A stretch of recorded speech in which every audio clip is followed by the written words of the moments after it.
সচরাচর বাসায় আমরা যে কেকগুলো তৈরি করি ওই কেকগুলোর থেকে এই কেকটা একটু ডিফারেন্ট। গরম তেলের সাথে ময়দা মিশিয়ে এই কেকটা তৈরি করেছি। এর টেস্টটাও একটু ডিফারেন্ট। চলে যাচ্ছি এই কেকটা তৈরি করতে। এই কেকটা তৈরি করার জন্য প্রথমে এখানে ফুটন্ত গরম তেল নিয়েছি আধা কাপ। এই গরম তেলের ভেতরে 1 কাপ ময়দা দিয়ে দিচ্ছি। সবকিছু 4 কাপ দিয়ে মেপে নিয়েছি। ময়দাটা এই গরম তেলের সাথে ভালো করে মিশিয়ে নিচ্ছি। মেশানো হয়ে গেলে এর ভেতরে 1 কাপ দুধ দিয়ে দিচ্ছি। দুধটা নর্মাল টেম্পারেচারে ছিল। দুধের সাথে ময়দাটাকে ভালো করে মিশিয়ে নিচ্ছি। মেশানোর পর এটা এরকম হয়েছে। এর ভেতরে প্রথমে 2টা ডিমের কুসুম অ্যাড করে দিচ্ছি। এই কুসুম দুইটাও এই ময়দার সাথে ভালো করে মিশিয়ে নিচ্ছি।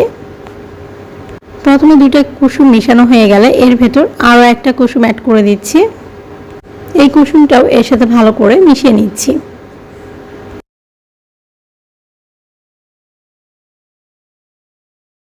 তিনটা ডিমের সাদা অংশ দিয়ে এরকম একটা ফোম তৈরি করেছি।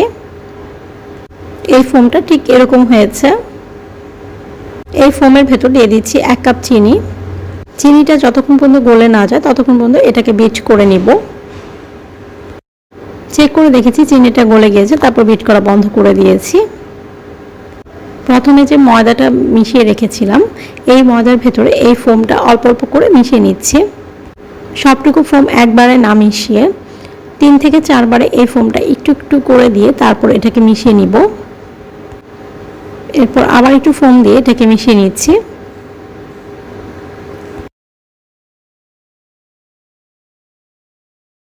সম্পূর্ণ ফোমটাই এই ময়দার ভেতরে দিয়ে ভালো করে মিশিয়ে নিচ্ছি।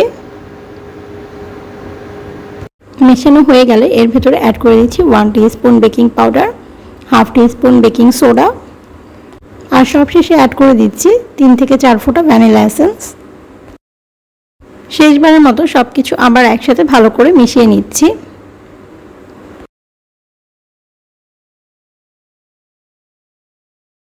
কেকটা বেক করার জন্য একটা রাউন্ড শেপের মোল্ড নিয়েছি। এর ভেতরে একটা বেকিং পেপার বসিয়ে দিচ্ছি। এই পেপারের উপর কিছুটা পরিমাণ তেল ছড়িয়ে দিচ্ছি। এতে করে কেকটা তাড়াতাড়ি ছেড়ে আসবে পেপার থেকে। এই মোল্ডের ভেতরে কেকের ব্যাটারটা ঢেলে দিচ্ছি। এই মোল্ডটাকে একটু ট্যাপ ট্যাপ করে নিচ্ছি যাতে এর ভেতরে কোনো বুদবুদ না থাকে। চুলায় একটি প্যান বসিয়ে এর ভেতরে কিছুটা পরিমাণ পানি দিয়েছি আর একটা স্ট্যান্ড বসিয়ে নিয়েছি। এরপর এই মোল্ডটাকে সেট করে দিলাম। এই মোল্ডটাকে একটা ঢাকনা দিয়ে ঢেকে দিচ্ছি যাতে পানি বাষ্প হয়ে এই কেকের উপরে না পড়ে যায়। এই প্যানটাকে আবার একটা ঢাকনা দিয়ে ঢেকে দিয়েছি আর এই ঢাকনাতে যে একটা ছিদ্র ছিল এটাকে বন্ধ করে দিচ্ছি। চুলার আঁচ মিডিয়ামে রেখে প্রথমে 15 মিনিট কেকটাকে বেক করে নিচ্ছি। 15 মিনিট পর কেকটা বেক করার পর এই ঢাকনাটা খুলে এর উপর দিয়ে কিছুটা পরিমাণ স্প্রিঙ্কেল ছড়িয়ে দিচ্ছি। এই স্প্রিঙ্কেলটা এখানে অপশনাল। এর ভেতরে যে পানিটা ছিল এই পানিটা ড্রাই হয়ে গেছে, এই জন্য আর ঢাকনা দিইনি। উপরে একটা ঢাকনা দিয়ে আবার এটাকে 15 মিনিট বেক করে নিচ্ছি। টোটাল 30 মিনিট বেক করার পর কেকটাকে চেক করে নিচ্ছি যে কেকটা ভালোভাবে হয়েছে কিনা। এর জন্য একটা টুথপিক দিয়ে এভাবে কেকটাকে চেক করে নিচ্ছি। টুথপিকটা একদম ক্লিয়ার বের হয়েছে, তার মানে কেকটা খুব ভালোভাবে বেক হয়ে গেছে। কেকের কালারটা অনেক সুন্দর হয়েছে। কেকটা একটু ঠান্ডা করে নিয়েছি। এরপর এর যে বেকিং পেপারটা ছিল এই বেকিং পেপারটাকে উঠিয়ে নিচ্ছি। একটু ডিফারেন্টভাবে এই কেকটাকে তৈরি করে নিলাম। এই কেকটাকে শিফন কেক বলা হয়।